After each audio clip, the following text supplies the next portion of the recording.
Good afternoon and Good Friday to everyone. Why do we call it Good Friday? When it was one of the darkest moments in the history of mankind. It was dark. No doubt it was ugly. It was hard for Christ. It was one of the most difficult days that he had ever had to suffer. But for us, it was a great day. It was a Good Friday. And it's good for every one of us who have placed our faith in the one that died on that cross for us. Good afternoon, everyone, and I just wanted to share briefly 7 words that Christ uttered while he was still hanging on the cross before he completely passed away for a short period of time, should I say. But it's very important that we understand these 7 words. And I'm just going to run through them briefly and just give you a very brief explanation of each one of them. Okay, the first one is found in Luke chapter 23, verse 34. Father, forgive them, for they do not know what they do. Isn't it like Christ to love us unconditionally? That even when we were nailing him to the cross, even though we were spitting on his face, we were turning our backs, we were mocking him, that he would, first thing that he did when he was nailed on that cross, when he was lifted up between heaven and earth, was to intercede for you and for me and for all humanity by asking God the Father, forgive them. Let me tell you, I've always said that the grace of God no one can measure, and for that I am grateful. The second thing he said is in Luke 23 verse 43. You will be with me in paradise. Jesus was crucified between 2 criminals, one to his left and one to his right. To me, that is a picture of what this world represents. These 2 men were in the same condition, and they deserved to be hanging on that cross for the evil things that they had done. One of them came to faith in Christ and asked him, Lord, remember me when you come into your kingdom. And Christ responded, you will be with me in paradise. On the other hand, the other refused to acknowledge Christ. That's the kind of world that we're living in today. Some of us will surrender our lives, while some of us will continue to live our own ways and refuse to acknowledge that Christ has died for all of us. The third one is found in John chapter 19, verse 26 and 27. And he says to his mother Mary, woman, behold your son.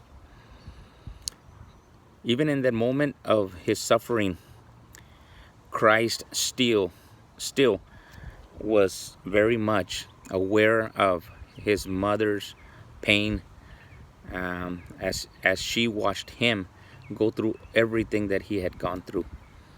And it was important for him to tell John, okay, to take care of his mother.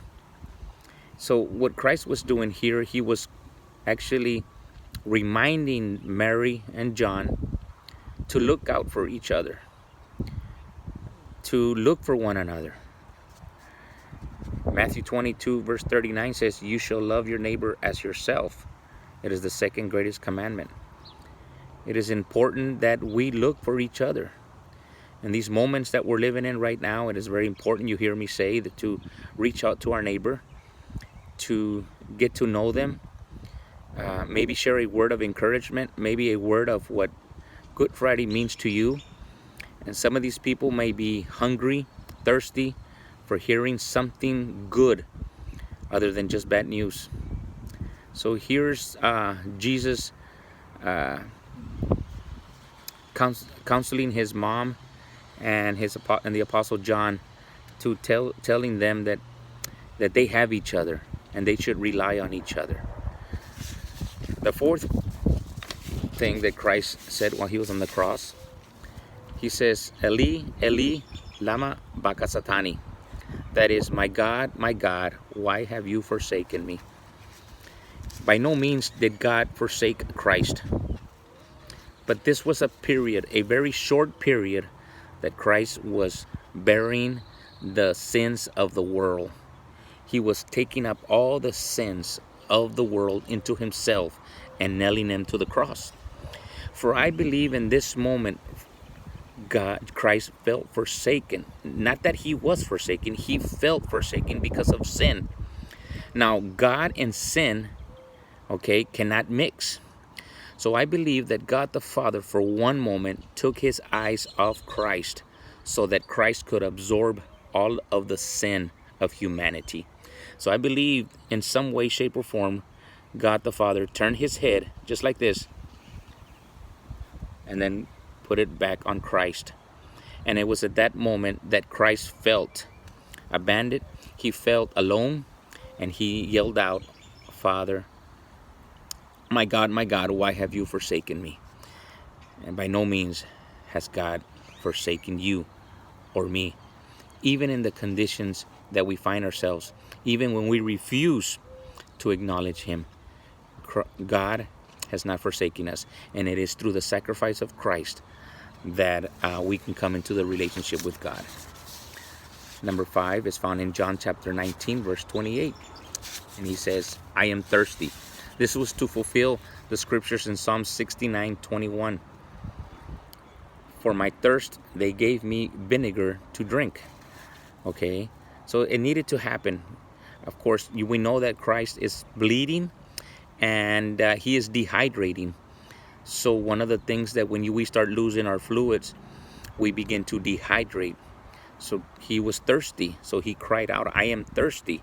And they gave him vinegar to drink. Another thing, another reason Christ might have said that he was thirsty was he was actually showing the world the full humanity of himself to be nailed to that cross. He was taking up this cross by no help by no divine help. That's what I mean, but by the humanity of who he was, and so his flesh was dehydrating and he needed to drink. The number 6 thing that Christ said while he was on the cross, he said, it is finished. In the Old Testament, we find lots of sacrifices that were done over and over and over and over for the sins of the people of Israel. There was no more sacrifices that needed to be done. Christ was making it clear that it was finished. He was the ultimate and last sacrifice that ever needed to be made for mankind, so that anyone who would ever come into a relationship with Christ, his debt would be paid through their faith in Christ. So Jesus was saying, you don't need to do any more sacrifice. I've done it for you. It is finished. And the last thing that Christ said while he was on the cross was, Father, into your hands I commit my spirit, found in Luke chapter 23, verse 46. The forsaken feeling he experienced shortly before no longer remained. He knew God would answer his expectation, so grasping his last breath, Jesus uttered his last words of complete faith. There's no greater place to be than in the hands of God. And that is exactly where Christ was, in the hands of God the Father.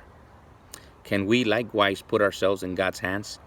Not only when we die, but like Christ in every day that we live. I hope that these words would encourage you on this Good Friday and remind you of that sacrifice that Christ did for you, for me, and for all humanity. Yes, this was a dark day, a hard day for Christ, but it's a Good Friday for you and for me and for anyone who decides to place their faith in Christ. God bless you. I will see you soon.